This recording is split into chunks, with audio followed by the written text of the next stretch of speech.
Chapter 9th Environmental Ethics. Introduction. Environmental Crisis. हमारी environment rapidly deteriorate हो रही है और इसका मेन रीजन इंसानों की एक्टिविटीज है। अगर बैलेंस रिस्टोर करना है तो इंसान और नेचर के बीच एक एथिकल रिलेशनशिप डेवलप करना होगा। Beyond economic legal solutions.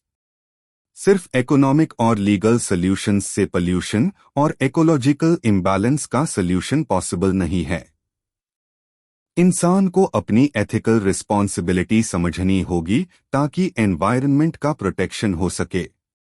3 meaning of environmental ethics. Ethics एक फिलॉसॉफिकल कॉन्सेप्ट है जो मोरली करेक्ट एक्शंस को गाइड करता है। एनवायरनमेंटल एथिक्स इंसान और नेचर के बीच एथिकल रिलेशनशिप को डिफाइन करता है और ग्लोबल एनवायरनमेंटल प्रोटेक्शन को प्रमोट करने का मोरल जस्टिफिकेशन प्रोवाइड करता है। 4 रोल ऑफ एनवायरनमेंटल एथिक्स। ये एक इमर्जिंग फिलॉसॉफिकल डिसिप्लिन है जो increasing pollution, pesticide use, technology और इंडस्ट्रियल इम्पैक्ट के अगेंस्ट एक एथिकल पर्सपेक्टिव डेवलप करता है। 5 individual responsibility. Environmental ethics legally binding नहीं होता, पर ये इंडिविजुअल कमिटमेंट और रिस्पॉन्सिबिलिटी पर डिपेंड करता है। जब लोग वॉलंटरीली नेचर का रिस्पेक्ट और प्रोटेक्शन करेंगे तभी सस्टेनेबल डेवलपमेंट पॉसिबल होगा। 6 की एथिकल क्वेश्चंस। क्या हमें फॉरेस्ट्स सिर्फ ह्यूमन कंजम्पशन के लिए कट करने चाहिए? क्या इंसानों का नेचर के साथ रिस्पॉन्सिबल बिहेवियर जरूरी है? क्या हम पोल्यूशन और डिफॉरेस्टेशन रोकने के लिए अपनी हैबिट्स चेंज कर सकते हैं? अगर हम एथिकल और रिस्पॉन्सिबल चॉइसेस अडॉप्ट करेंगे तो फ्यूचर जनरेशंस के लिए एक सस्टेनेबल और बैलेंस्ड एनवायरनमेंट बना सकेंगे। की एथिकल क्वेश्चंस। क्या हमें जानबूझकर दूसरी स्पीशीज को एक्सटिंक्ट करना चाहिए? क्या इंसानों को सिंपलर लाइफस्टाइल जीना चाहिए ताकि एनवायरनमेंट का प्रोटेक्शन हो सके? 2 role of environmental ethics.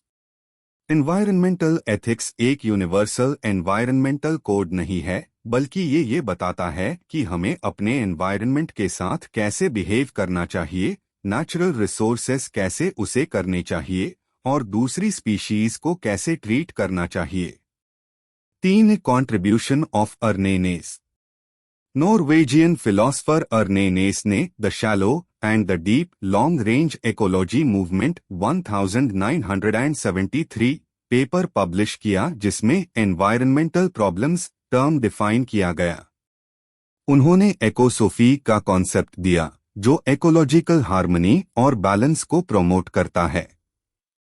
4 definitions of environmental ethics. J Baird Callicott environmental ethics human और एनवायरनमेंट के बीच मोरल रिलेशनशिप को स्टडी करता है। हॉन्स रोल्स्टन 3 ये नेचुरल एनवायरनमेंट और उसके नॉन ह्यूमन कंपोनेंट्स के मोरल स्टेटस और वैल्यूज का स्टडी है। यूजीन सी हारग्रोव ये हमारे और एनवायरनमेंट के बीच के एथिकल क्वेश्चंस का जवाब ढूंढने का एक तरीका है। एंड्रू लाइट हॉन्स रोल्स्टन 3 ये हमारी मोरल रिस्पॉन्सिबिलिटीज को डिफाइन करता है जो एनवायरनमेंट और नॉन ह्यूमन इनहैबिटेंट्स के लिए जरूरी है। 5 features of environmental ethics. Inherent value of nature. Nature सिर्फ इंसान के फायदे के लिए नहीं है बल्कि उसका अपना एक इंट्रिंसिक वर्थ है जिसे प्रोटेक्ट करना जरूरी है। Challenge to anthropocentrism. ये आइडियोलॉजी एंथ्रोपोसेंट्रिक नोशन को रिजेक्ट करती है जो कहता है कि नेचर सिर्फ इंसान की जरूरत के लिए एग्जिस्ट करता है। Second ethical consideration for non human entities. Environmental ethics सिर्फ इंसानों तक सीमित नहीं है बल्कि एनिमल्स, प्लांट्स, इकोसिस्टम्स और रिवर्स जैसे नेचुरल फीचर्स को भी मोरल कंसिडरेशन देती है। इस अप्रोच को बायोसेंट्रिज्म या इकोसेंट्रिज्म कहते हैं। Third interconnectedness. हर लिविंग ऑर्गेनिज्म और इकोसिस्टम एक दूसरे से जुड़े होते हैं। एक जगह की छोटी सी चेंज भी दूसरी जगह पर बड़ा इम्पैक्ट डाल सकती है। Fourth, stewardship responsibility. हमारी ड्यूटी है कि हम एनवायरनमेंट का ध्यान रखें, न सिर्फ अपने लिए बल्कि फ्यूचर जनरेशन्स के लिए भी। Fifth, sustainability. नेचुरल रिसोर्सेज का इस्तेमाल इस तरह से होना चाहिए कि वो खत्म ना हो बल्कि आने वाली पीढ़ियों के लिए भी अवेलेबल रहे। Sixth, ethical frameworks. Environmental ethics different philosophical approaches पर बेस्ड होती है, जैसे यूटिलिटेरियनिज्म, मैक्सिमम हैप्पीनेस और लीस्ट हार्म इंश्योर करना। Duty based ethics, moral obligations को फॉलो करना। वर्च्यू एथिक्स, एथिकल और रिस्पॉन्सिबल बिहेवियर अडॉप्ट करना। इकोलॉजिकल एथिक्स, प्योर एनवायरनमेंट की ओवरऑल हेल्थ पर ध्यान देना। Seventh, environmental justice. हर कम्युनिटी को एनवायरनमेंट के बेनिफिट्स और कॉस्ट्स फेयरली मिलने चाहिए। एनवायरनमेंटल डैमेज मार्जिनलाइज्ड कम्युनिटीज पर डिस्प्रपोर्शनेट इम्पैक्ट डाल सकता है। Eighth, rights of nature. कुछ एथिकल पर्सपेक्टिव्स कहते हैं कि नेचर को भी लीगल राइट्स मिलने चाहिए, जैसे रिवर्स, फॉरेस्ट्स और इकोसिस्टम्स के अपने राइट्स होने चाहिए। Ninth, ethical dilemmas. Environmental ethics कुछ टफ एथिकल सवालों का जवाब ढूंढने की कोशिश करता है, जैसे ह्यूमन डेवलपमेंट और एनवायरनमेंट प्रोटेक्शन का बैलेंस कैसे मेंटेन हो। क्या एनिमल्स को फार्मिंग और रिसर्च के लिए उसे करना एथिकल है। Tenth, global perspective.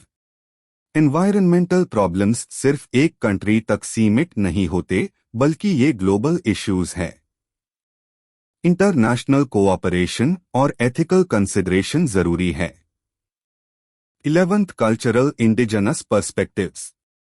अलग अलग कल्चर्स और इंडिजिनस कम्युनिटीज के पास यूनिक एनवायरनमेंटल विजडम होता है, जिसे रिस्पेक्ट करना और उससे सीखना जरूरी है। कंक्लूजन। एनवायरनमेंटल एथिक्स हमें एक मोरल फ्रेमवर्क प्रोवाइड करता है जिसे हम नेचर के साथ अपने रिलेशनशिप को समझ सके और सस्टेनेबल और रिस्पॉन्सिबल डिसीजंस ले सके। Importance of environmental ethics. एक, नेचुरल वर्ल्ड की प्रोटेक्शन। एनवायरनमेंटल एथिक्स का मेन एम है नेचर, उसके रिसोर्सेस और लिविंग बीइंग्स को प्रोटेक्ट करना। 2, रिस्पॉन्सिबल प्रैक्टिसेस प्रमोट करना। ये हमें एनवायरनमेंटली रिस्पॉन्सिबल प्रैक्टिसेस अडॉप्ट करने और अपने एनवायरनमेंटल फुटप्रिंट को रिड्यूस करने के लिए एनकरेज करता है। 3, इंटरडिपेंडेंस समझना। हर लाइफ फॉर्म एक दूसरे से जुदा है।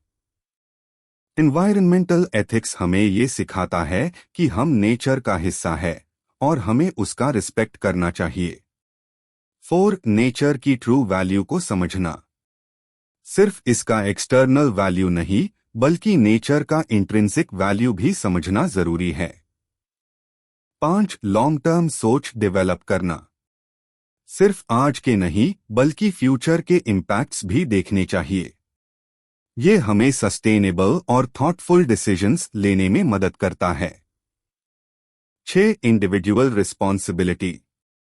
हर इंसान की रिस्पॉन्सिबिलिटी है कि वो एनवायरनमेंटली फ्रेंडली प्रैक्टिसेस फॉलो करे और नेचुरल रिसोर्सेज का कंजर्वेशन करे। 7, बेटर लॉस पॉलिसीज बनाना। एनवायरनमेंटल एथिक्स के प्रिंसिपल्स गवर्नमेंट्स को स्ट्रॉन्ग एनवायरनमेंटल लॉज और पॉलिसीज बनाने में मदद करते हैं जो प्लैनेट को प्रोटेक्ट कर सके। Principles of environmental ethics. एक, inherent value of nature. Nature का अपना इंट्रिंसिक वैल्यू होता है जो सिर्फ ह्यूमंस के उसे के लिए नहीं है। ये प्रिंसिपल नेचर के कंजर्वेशन पर फोकस करता है। 2, anthropocentrism versus non anthropocentrism. Anthropocentrism इंसान सेंटर्ड थिंकिंग जो ह्यूमंस के बेनिफिट्स को प्रायोरिटी देती है। Non anthropocentrism nature centred thinking जो एनिमल्स, प्लांट्स और इकोसिस्टम्स को भी मोरल कंसिडरेशन देती है। 3 स्ट्यूअर्डशिप। हम सिर्फ नेचर के यूजर्स नहीं बल्कि केयरटेकर्स हैं। हमें अर्थ को रिस्पॉन्सिबली मैनेज और कंसर्व करना चाहिए। 4 सस्टेनेबिलिटी। नेचुरल रिसोर्सेज का इस्तेमाल इस तरह से होना चाहिए कि फ्यूचर जनरेशन्स के लिए भी अवेलेबल रहे। ये लॉन्ग टर्म थिंकिंग और एनवायरनमेंटल रेजिलियंस को प्रमोट करता है। 5 biodiversity ecosystem integrity. Diverse species और हेल्थी इकोसिस्टम्स का प्रिजर्वेशन जरूरी है क्योंकि हर लाइफ फॉर्म एक दूसरे पर डिपेंड करता है। 6 एनवायरनमेंटल जस्टिस। सभी कम्युनिटीज को एनवायरनमेंटल बेनिफिट्स और रिसोर्सेज का फेयर एक्सेस मिलना चाहिए और मार्जिनलाइज्ड ग्रुप्स को एनवायरनमेंटल हार्म से प्रोटेक्ट करना जरूरी है। Principles of environmental ethics. 7th interconnectedness. हर लिविंग बीइंग और इकोसिस्टम एक दूसरे से जुड़ा है।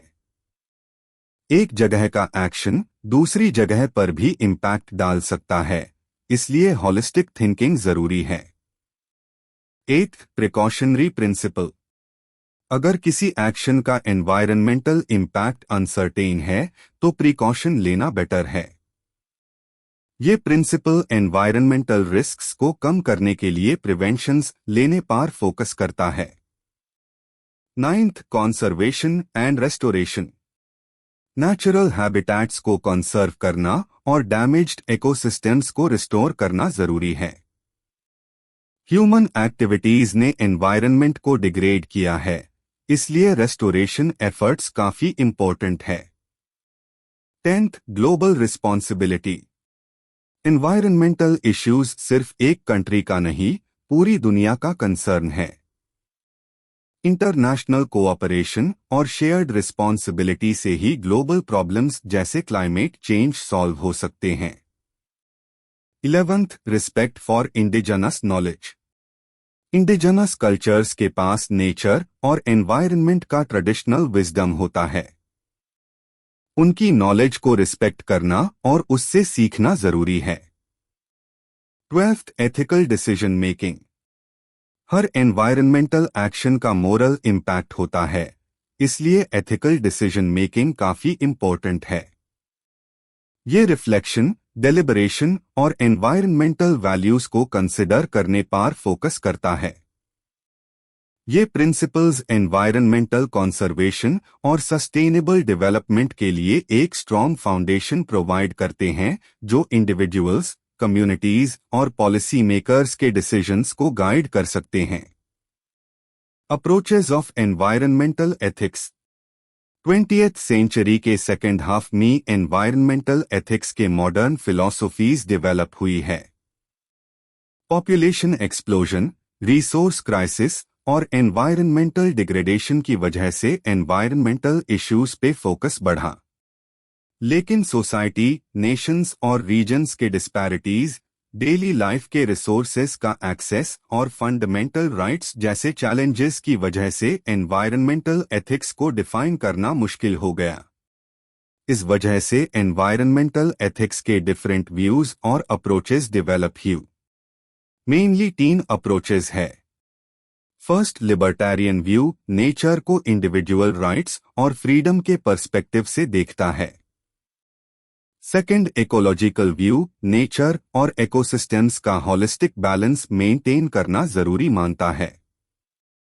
Third, conservation view natural resources को सस्टेनेबल तरीके से उसे करने पर फोकस करता है ताकि फ्यूचर जनरेशन्स भी उनका बेनिफिट ले सके। ये डिफरेंट अप्रोचेज एनवायरनमेंटल एथिक्स को समझने और रियल वर्ल्ड प्रॉब्लम्स का सल्यूशन ढूंढने में मदद करते हैं। Approaches of environmental ethics. First, libertarian view. Libertarian view civil liberty से कनेक्टेड है, जो सभी लोगों के इक्वल राइट्स पर बेस्ड होती है। यह अप्रोच कहता है कि ह्यूमंस का नेचर और एनिमल्स के साथ एथिकल रिलेशन डेवलप करना जरूरी है। सोशल कॉन्शियंस सिर्फ ह्यूमंस तक लिमिटेड नहीं होना चाहिए, बल्कि लैंड, एनिमल्स और नेचर तक भी एक्सटेंड होना चाहिए। नेचुरल वर्ल्ड को सिर्फ इकोनॉमिक वैल्यू के पर्सपेक्टिव से देखना गलत है। लिबर्टेरियन व्यू का मेन प्रिंसिपल है कि ह्यूमन और नॉन ह्यूमन मेंबर्स के इक्वल राइट्स होने चाहिए। Second, ecological view. Ecological view nature की फंक्शनिंग और सेल्फ रिकवरी को समझने पर फोकस करता है। ये मानता है कि अर्थ अपने आप ग्रो, डेवलप और प्योरीफाई होने की एबिलिटी रखती है, even in adverse conditions. Climate change हमेशा लिमिटेड रेंज में होता है ताकि लाइफ कंप्लीटली डिस्ट्रॉय होने से पहले रिकवर हो सके। ये Darwinian theory of survival of the fittest से अलग है। इकोलॉजिस्ट्स कहते हैं कि कुछ एल्गी अल्ट्रावायलेट रेडिएशन के अगेंस्ट रेजिस्टेंट है, और अगर अल्ट्रावायलेट रेडिएशन लाइफ को थ्रेटन भी करे तब भी लाइफ इवॉल्व करती रहेगी। लेकिन जैसे जैसे ग्लोबल टेम्परेचर बढ़ रहा है और क्लाइमेट डिजास्टर्स हो रहे हैं, साइंटिस्ट्स को लगता है कि प्लैनेट पहले जितना फास्ट रिकवर नहीं करेगा। Third, conservation ethic. Conservation ethic nature की इंस्ट्रूमेंटल वैल्यू पर बेस्ड है, यानी नेचर का ह्यूमन बेनिफिट के लिए यूज। ये ओल्डेस्ट फॉर्म ऑफ एथिक्स है जो national parks, wild life sanctuaries और रिन्यूएबल रिसोर्सेज के रिस्पॉन्सिबल यूज को प्रमोट करती है।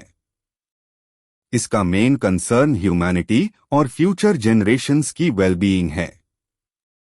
इस एथिक के इम्प्लीकेशंस के बेसिस पे कई इंटरनेशनल ट्रीटीज भी बन चुकी है। Theories of environmental ethics. First, theory of population control.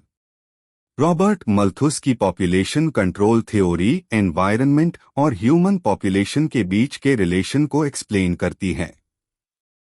ये थ्योरी ये कहती है कि अर्थ के रिसोर्सेज लिमिटेड है और ओवर पॉपुलेशन से इकोसिस्टम डिग्रेड हो सकता है।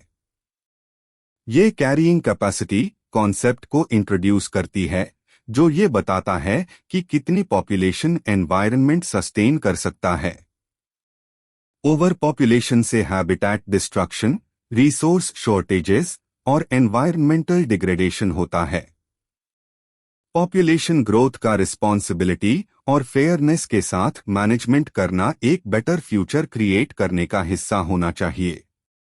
Second, theory of lifeboat ethics. Garrett Hardin की लाइफ बोट एथिक्स थ्योरी ये बताती है कि कैसे रिसोर्सेज डिस्ट्रीब्यूट किए जाएं। ये दुनिया को एक लाइफ बोट की तरह देखती है जिसमें लिमिटेड रिसोर्सेस है। इस लाइफ बोट में जो लोग हैं वो रिच कंट्रीज को रिप्रेजेंट करते हैं और जो पानी में डूब रहे हैं वो पुअर कंट्रीज हैं। ये मोरल डिलेमा क्रिएट करता है, क्या रिच कंट्रीज अपने लिमिटेड रिसोर्सेस को सबके साथ शेयर करें, या एफआईआर अपनी सर्वाइवल के लिए सिर्फ अपने रिसोर्सेस का ध्यान रखे। Second, theory of lifeboat ethics. Garrett Hardin की लाइफ बोट एथिक्स थ्योरी एक मोरल डिलेमा को रिप्रेजेंट करती है। इस थ्योरी के मुताबिक दुनिया एक लाइफ बोट की तरह है जिसमें लिमिटेड रिसोर्सेस है। जो लोग लाइफ बोट के अंदर है वो रिच कंट्रीज को रिप्रेजेंट करते हैं और जो पानी में डूब रहे हैं वो पुअर कंट्रीज हैं। अब क्वेश्चन ये उठता है कि रिच कंट्रीज अपने रिसोर्सेस सबके साथ शेयर करें या सिर्फ अपनी सर्वाइवल की सोच करें। हार्डिन कहता है कि अगर हर किसी को अनलिमिटेड हेल्प दी जाए तो लाइफ बोट डूब सकता है और सभी को नुकसान होगा। ये थ्योरी रिसोर्स एलोकेशन, सस्टेनेबिलिटी और अल्ट्रुइज्म के एथिकल इश्यूज को एक्सप्लोर करती है। Third, theory of biocentric ethics. Biocentric ethics का कनेक्शन एल्बर्ट श्वेट्जर की थ्योरी ऑफ बायोलॉजिकल डाइवर्सिटी से है, लेकिन ये एक ब्रॉडर और हॉलिस्टिक पर्सपेक्टिव प्रोवाइड करती है। इस थ्योरी का कोर आइडिया ये है कि सिर्फ ह्यूमंस ही नहीं बल्कि सारी लिविंग थिंग्स भी इंट्रिंसिकली वैल्यूएबल है। हर ऑर्गेनिज्म का एक यूनिक रोल होता है और उन्हें मोरल कंसिडरेशन मिलना चाहिए। श्वेट्जर कहता है कि हमारी जिम्मेवारी है कि हम नेचर और इकोसिस्टम्स की इंटेग्रिटी को प्रोटेक्ट करें। बायोसेंट्रिक एथिक्स एक सस्टेनेबल और हार्मोनियस रिलेशनशिप को प्रमोट करता है जो ह्यूमैनिटी और नेचर के बीच बैलेंस बनाए रखे। Fourth, theory of ecocentrism. ये थ्योरी फेमस इकोलॉजिस्ट और फिलोसफर एल्डो लियोपोल्ड से जुड़ी हुई है। इकोसेंट्रिज्म का कहना है कि पूरा इकोसिस्टम और लैंडस्केप्स इंट्रिंसिकली वैल्यूएबल है, सिर्फ ह्यूमंस के लिए नहीं बल्कि उनकी अपनी एक इंडिपेंडेंट वैल्यू होती है।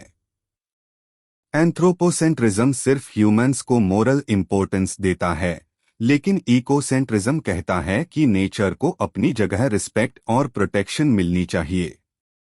लियोपोल्ड ह्यूमंस को एक इंटरकनेक्टेड वेब ऑफ लाइफ का पार्ट मानते हैं। ये थ्योरी हमारी एथिकल वैल्यूज और एनवायरनमेंटल प्रैक्टिसेस को रैडिकली रिओरिएंट करने की बात करती है।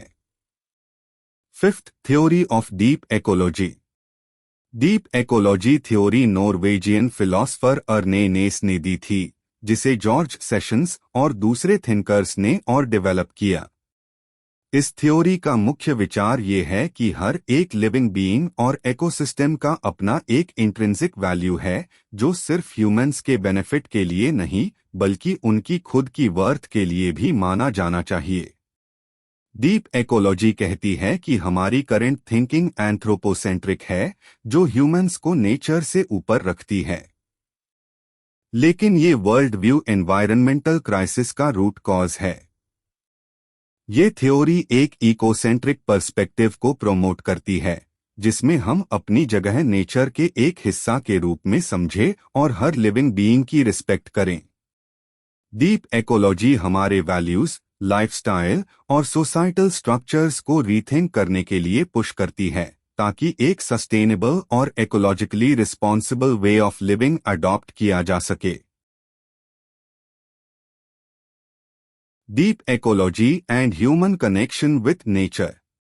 डीप इकोलॉजी इंसान और प्रकृति के बीच एक डीपर स्पिरिचुअल कनेक्शन बनाने पर जोर देती है। ये सिर्फ नेचर को कंसर्व करने की बात नहीं करती, बल्कि एक्टिवली इकोसिस्टम्स को रिस्टोर करने और उनका ध्यान रखने की बात करती है। इसका मुख्य उद्देश्य एक बैलेंस्ड और सस्टेनेबल कोएग्जिस्टेंस बनाना है, जिसमें इंसान और प्रकृति एक साथ मिलकर जीवन जिए। Indian culture and environmental ethics. Indian culture प्रारंभ से ही प्रकृति की सुरक्षा और संरक्षण पर जोर देती आई है। नेशनल ज्योग्राफिक और रिसर्च द्वारा किया गया ग्रीनडेक्स रिपोर्ट कहता है कि भारत दुनिया का सबसे सस्टेनेबल देश है। भारतीय संस्कृति प्रकृति के साथ एकता बनाकर जीने का संदेश देती है। पुराने समय से ही यहाँ पर नेचर कंजर्वेशन का महत्व रहा है। चलिए देखते हैं कि इंडियन कल्चर किस तरह से प्रकृति के संरक्षण में योगदान देता है। सेक्रेड ग्रोव्स, प्रकृति का पवित्र संरक्षण। भारत में सदियों से सेक्रेड ग्रोव्स यानी पवित्र वनों का महत्व रहा है। ये ऐसे वन हैं जो लोकल कम्युनिटीज द्वारा संरक्षित किए जाते हैं और ये अनेक प्रकार की वनस्पति और जीव जंतुओं का घर होते हैं। कुछ महत्वपूर्ण वृक्ष जो सेक्रेड ग्रोव्स में पाए जाते हैं: पीपल, तुलसी, नीम, अशोक, बेल। ये सेक्रेड ग्रोव्स सिर्फ धार्मिक महत्व नहीं रखते, बल्कि ये कार्बन सिक्वेस्ट्रेशन भी प्रमोट करते हैं। सेक्रेड ग्रोव्स हिमाचल प्रदेश, महाराष्ट्र, केरला और कर्नाटका जैसे राज्यों में पाए जाते हैं। ये कम्युनिटी लेड कंजर्वेशन एफर्ट्स का एक अद्भुत उदाहरण है, जो प्रकृति और मानव जीवन के बीच एक संतुलन बनाए रखने का कार्य करते हैं। Indian culture and common environmental practices. First, food and sustainability. Indian culture में भोजन का हमेशा सम्मान किया गया है। यहाँ पर प्राकृतिक और सीजनल फूड्स को प्रेफरेंस दिया जाता है, जो सिर्फ स्वास्थ्य के लिए अच्छा नहीं होता बल्कि एनवायरनमेंट फ्रेंडली भी होता है। इंडियन कल्चर में सीजनल फूड्स को औषधि के रूप में देखा जाता है। ये कई रोगों का इलाज करने में मददगार होते हैं। फूड प्रेजर्वेशन की टेक्निक्स भी पुराने तरीके से की जाती है, जिसमें फॉसिल फ्यूल्स का उपयोग नहीं होता। पिकलिंग और सन ड्राइंग जैसे सिंपल और इको फ्रेंडली तरीके इस्तेमाल किए जाते हैं। सेकंड, सस्टेनेबिलिटी इन डेली लाइफ। भारतीय संस्कृति में सस्टेनेबिलिटी के बीज छोटी उम्र से ही बचाव को डाल दिए जाते हैं। गर्मी के महीनों में लॉग कोर्टयार्ड या टेरेस पार्स होते हैं, जिसे कूलिंग एप्लायंसेस का उपयोग कम होता है और एनर्जी कंजर्वेशन होता है। पानी ठंडा रखने के लिए मिट्टी के मटके का उपयोग किया जाता है, जो एक प्राकृतिक रेफ्रिजरेशन का काम करता है। कपड़ों को मशीन ड्रायर में सुखाने की जगह धूप में सुखाया जाता है, जिससे इलेक्ट्रिसिटी कंजम्पशन कम होता है। बर्तनों को हाथ से धोना ज्यादा समझदारी का काम माना जाता है, जिसे पानी का बचत होता है। Third, clothing and handlooms. India अपनी यूनिक हैंड वोवन फैब्रिक्स और हैंडलूम्स के लिए प्रसिद्ध है। Environmental ethics in Indian culture. Hinduism Bharat की संस्कृति और परंपराएं प्रकृति के प्रति सम्मान और संरक्षण पर आधारित है।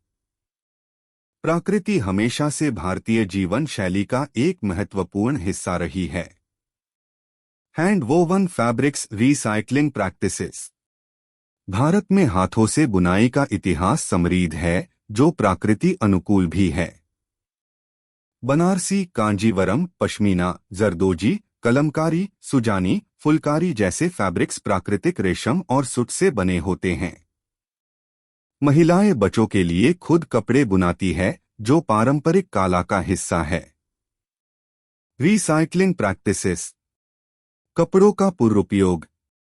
पुराने कपड़े डस्टर्स, तकिए के कवर और रजाई बनाने में उपयोग होते हैं। कपड़े दोबारा इस्तेमाल करने की परंपरा हर भारतीय घर में मिलती है। Solid waste recycling. कपड़े के थैलों का उपयोग प्लास्टिक बैग्स के बदले किया जाता है। पुराने कागजों से नोटबुक्स और पेपर बैग्स बनाए जाते हैं। Eco friendly food practices.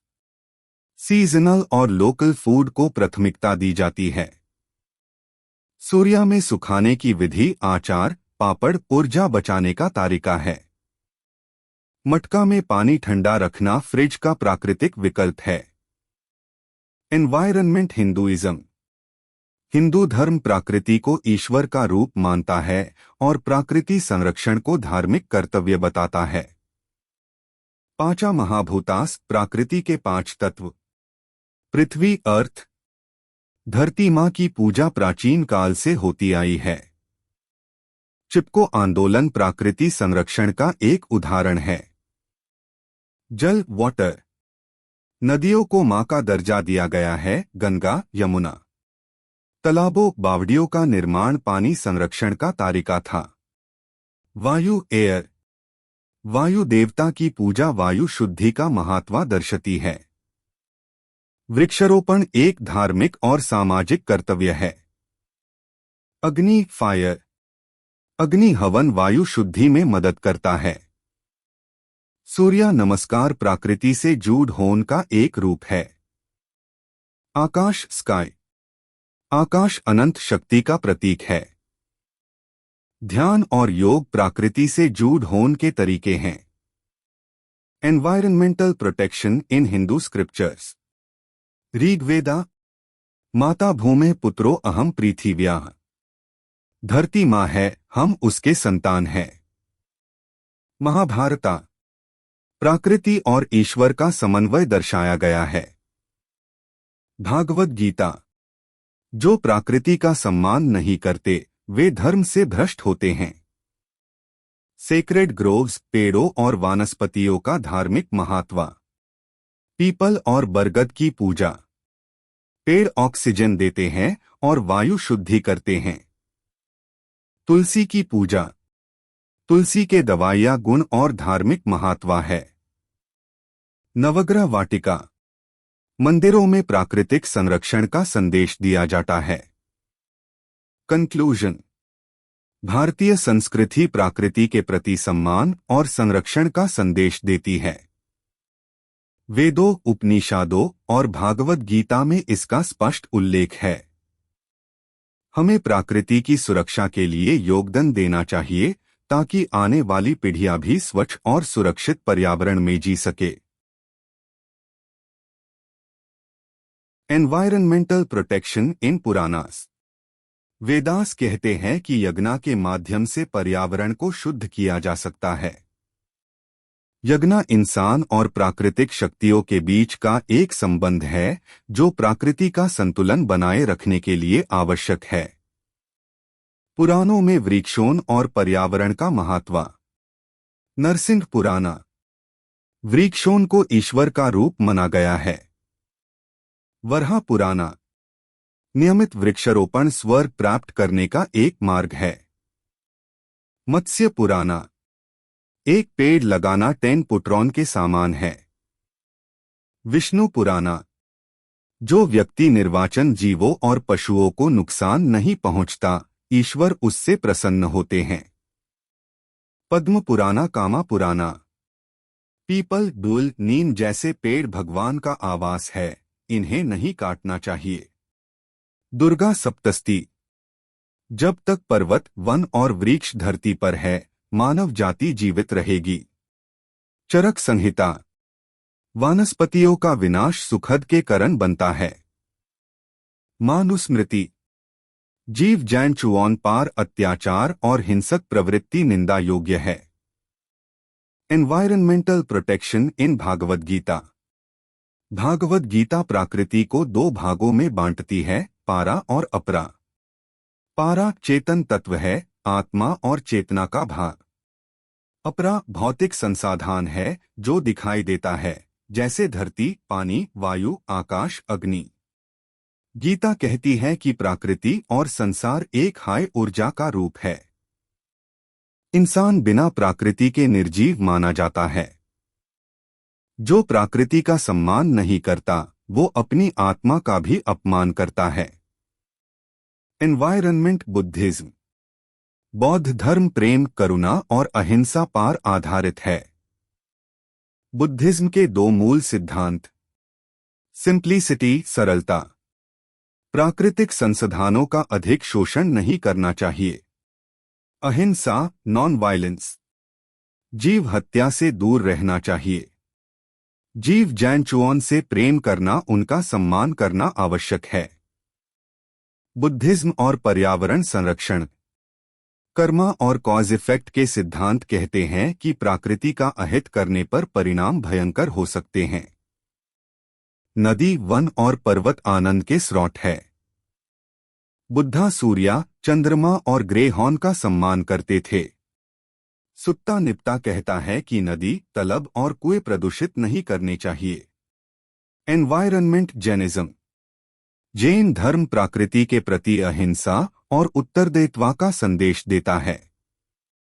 Jainism के प्रमुख सिद्धांत। अहिंसा, नॉन वायलेंस। किसी भी रूप में हिंसा निंदा योग्य है। Realism, responsibility. व्यक्ति को अपनी क्रियाओं का दायित्व लेना चाहिए। पर्यावरण से मेलमिलाप और संतुलन बना के जीवन जीना चाहिए। जैन धर्म प्रकृति के प्रति एक आध्यात्मिक दृष्टिकोण का समर्थन करता है, जिसमें पृथ्वी के प्रति सम्मान और स्नेह अनिवार्य है। Environment Jainism. जैन धर्म स्पिरिचुअलिटी के माध्यम से एनवायरमेंटल हार्मनी का संदेश देता है। जैनिज्म के 3 मुख्य सिद्धांत। राइट फेथ, सही श्रद्धा। राइट विजडम, सही ज्ञान। राइट वे ऑफ लिविंग, सही जीवन जीवन। जैन धर्म कहता है कि हर जीव के प्रति दया, कमजोरों के प्रति करुणा, साहसी के प्रति सहनशीलता और साधु पुरुषों के प्रति आनंद भावना होनी चाहिए। यही प्रकृति और समाज में संतुलन बनाने का एकमात्र मार्ग है। Environment Sikhism. सिख धर्म के संस्थापक गुरु नानक देव जी ने प्रकृति को दिव्यता का रूप माना। सिखिज्म और पर्यावरण के सिद्धांत। भगवान का महत्व प्रकृति और पर्यावरण में समाया है। ब्रह्मांड का एक समर्थित संतुलन बना रहना आवश्यक है। अगर प्रकृति का ये बैलेंस बिगड़ता है तो तबाही टाई है।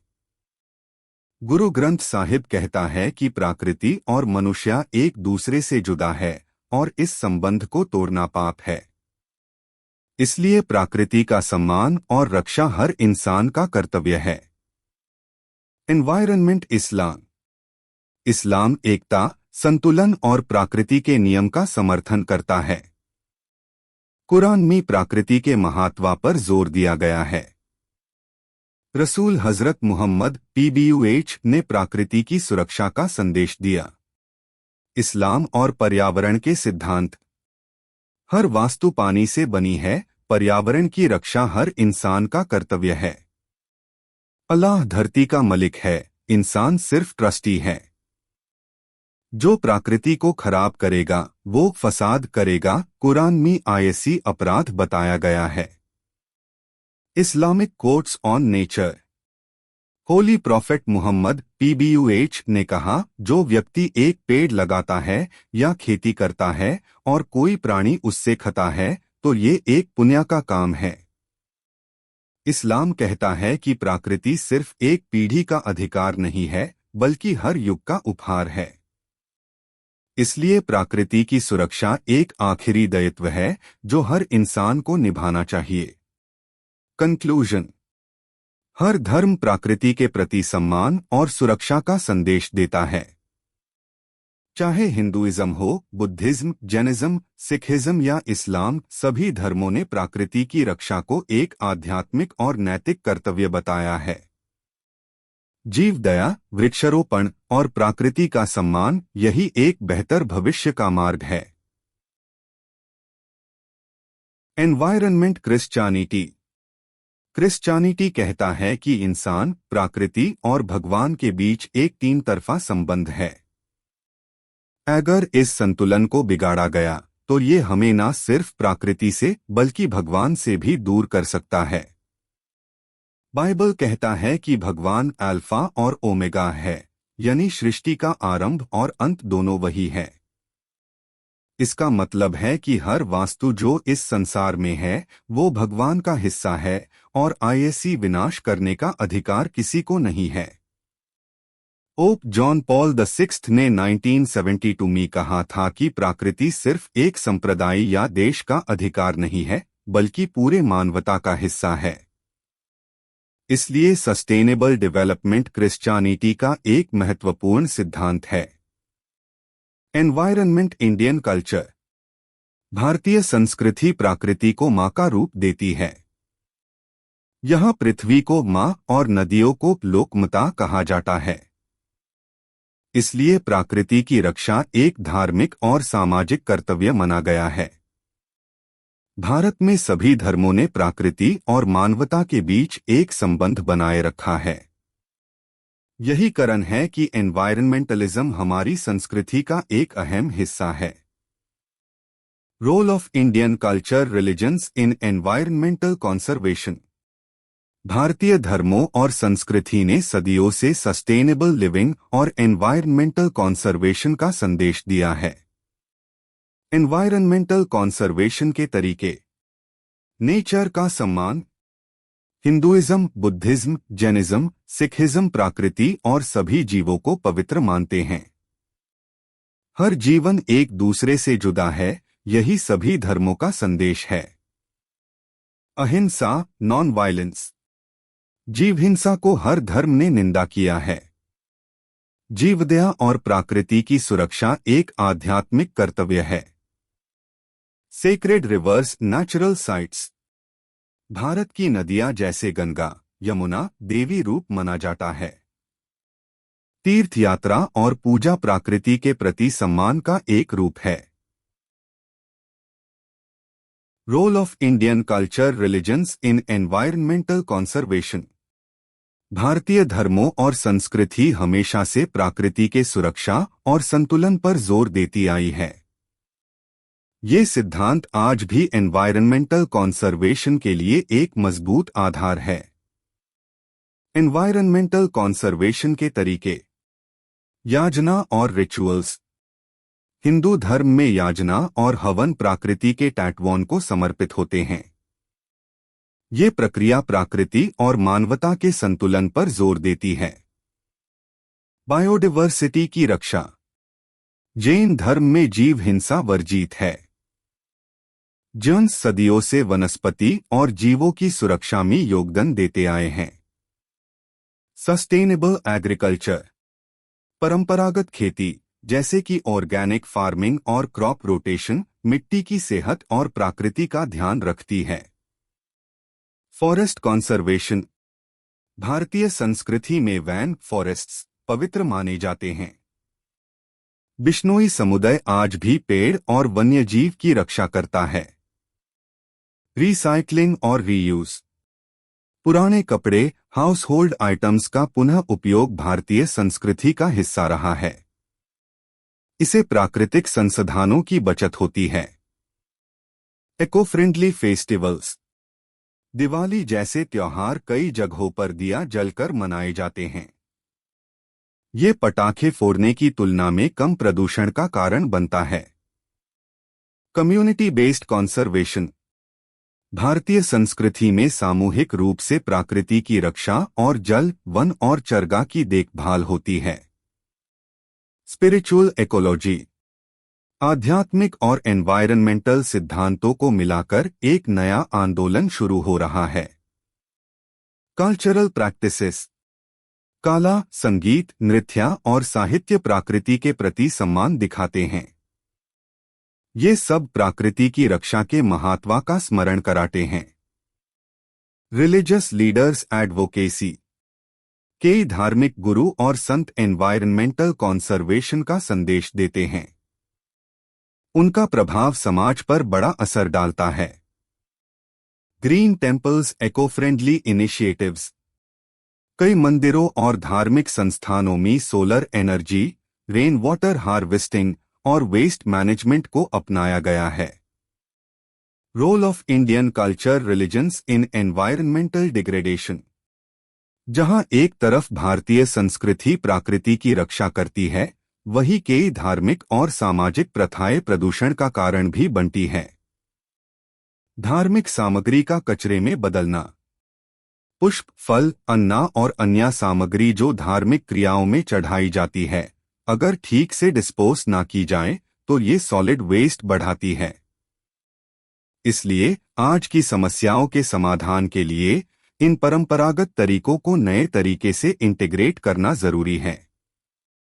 सिर्फ परंपरा नहीं, बल्कि समय के साथ एनवायरनमेंटल रिस्पॉन्सिबिलिटी भी जरूरी है। Role of Indian culture religions in environmental degradation. जहां एक तरफ भारतीय संस्कृति प्रकृति की सुरक्षा करती है, वहीं कई धार्मिक और सामाजिक परंपराएं प्रकृति को नुकसान भी पहुंचा रही है। इसका मुख्य कारण है धार्मिक अनुष्ठान, पूजा सामग्री का अवशेष और प्राकृतिक संसाधनों का अधिक उपयोग। एनवायरनमेंटल डिग्रेडेशन के मुख्य कारण। धार्मिक सामग्री का कचरे में बदलना। धार्मिक त्योहार और पूजाओं में पुष्प, माला, धूप बत्ती, मोमबत्ती एवं अन्य वस्तुओं का उपयोग होता है। जब इनका सही रीयूज या डिस्पोजल नहीं होता तो ये प्रकृति को प्रदूषित करने लगती है। पुरानी धार्मिक वस्तुएं और मूर्तियां। समय के साथ पूजा में उपयोग होने वाले प्रतीक, मूर्तियां या ग्रंथ खराब हो जाते हैं। इनका अवशेष अक्सर नदियों में बहाया जाता है, जो जल प्रदूषण का बड़ा कारण बनता है। भोजन का अपव्यय, फूड वेस्ट। धार्मिक भोज, भंडारे और त्योहारों में अत्यधिक भोजन बनता है। अगर ये भोजन व्यर्थ जाता है तो ये खाद्य प्रदूषण बढ़ता है।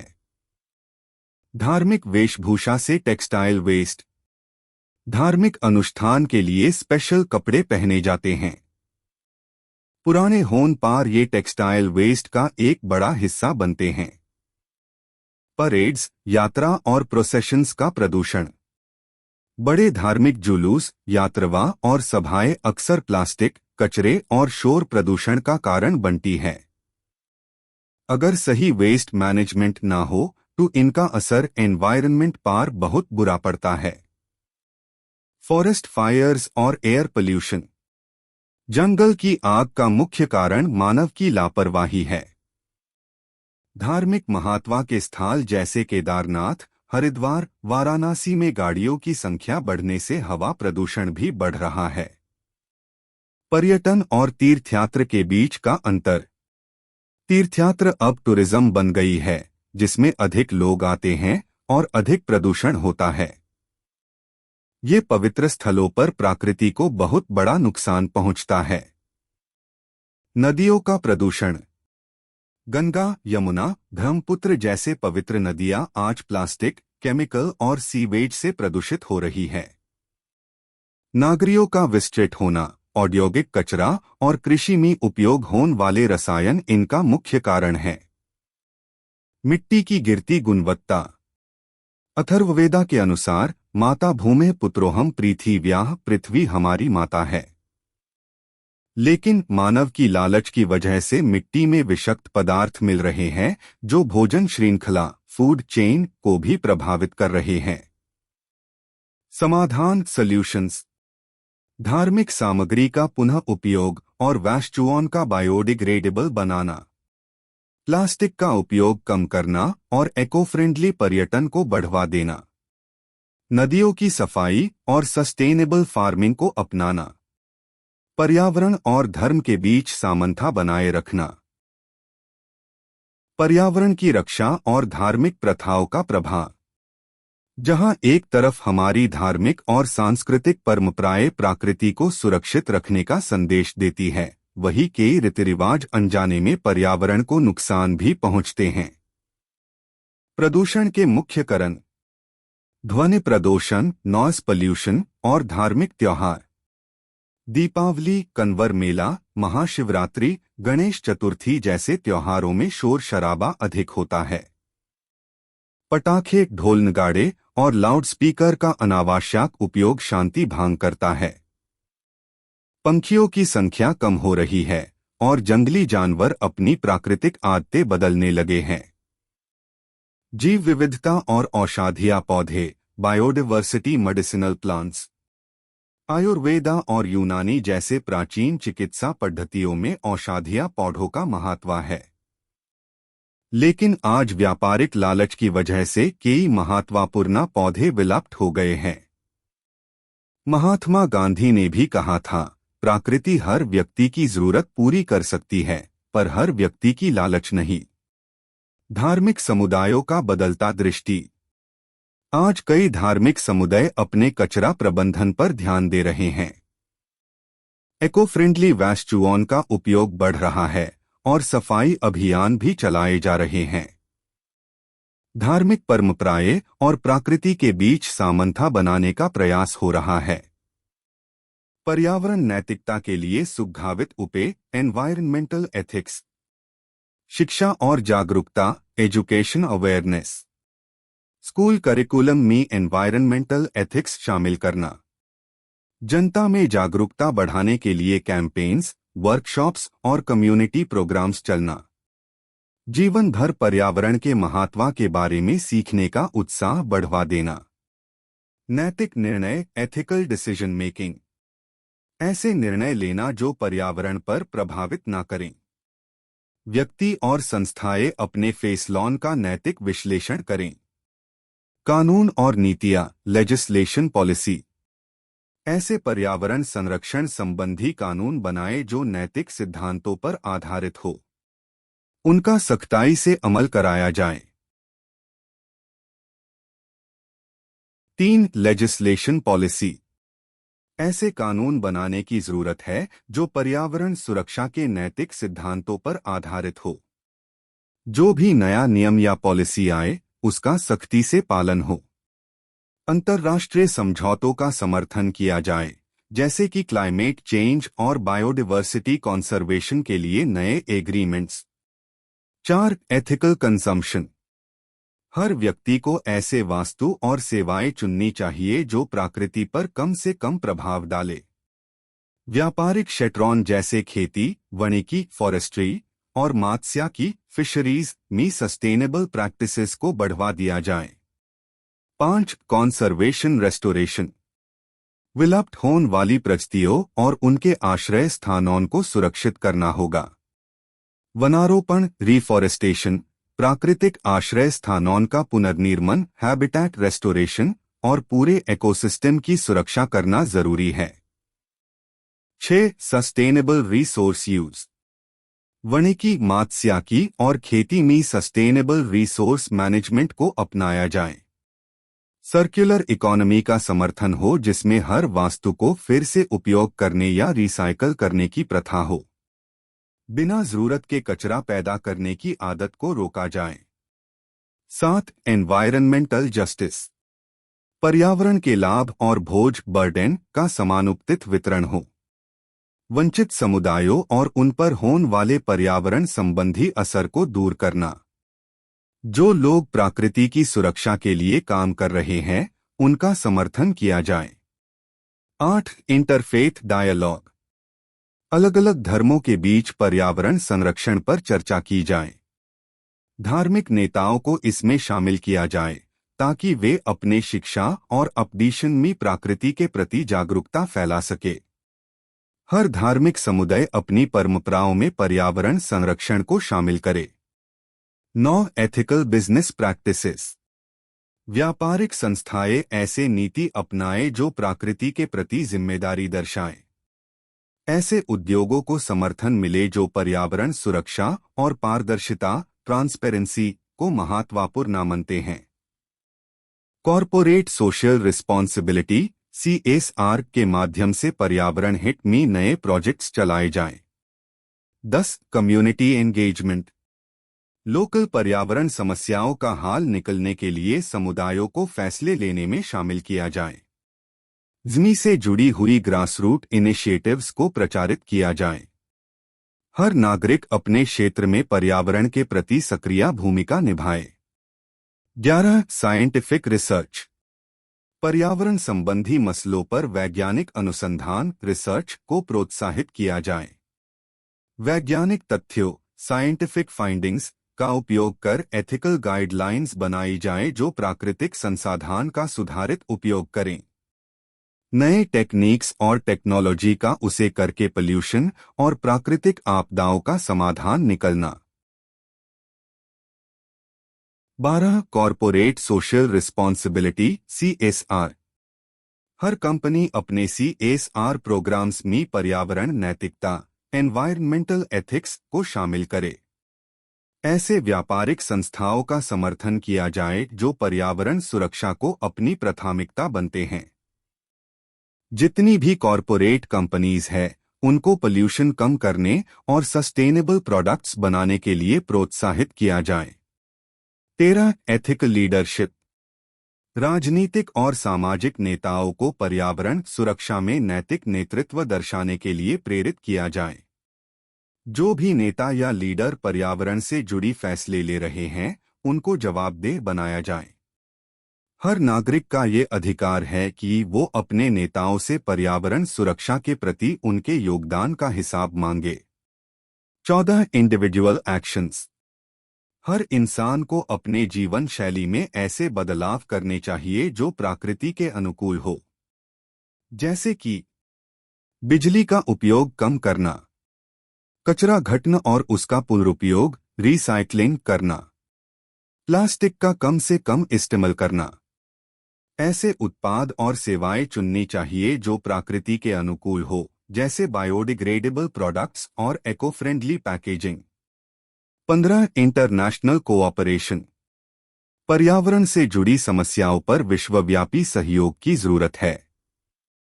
जो भी समस्याएं सीमाओं से पार है, जैसे वायु प्रदूषण, जल प्रदूषण और वन संपत्ति का संचालन, उनका समाधान मिलकर निकलना होगा।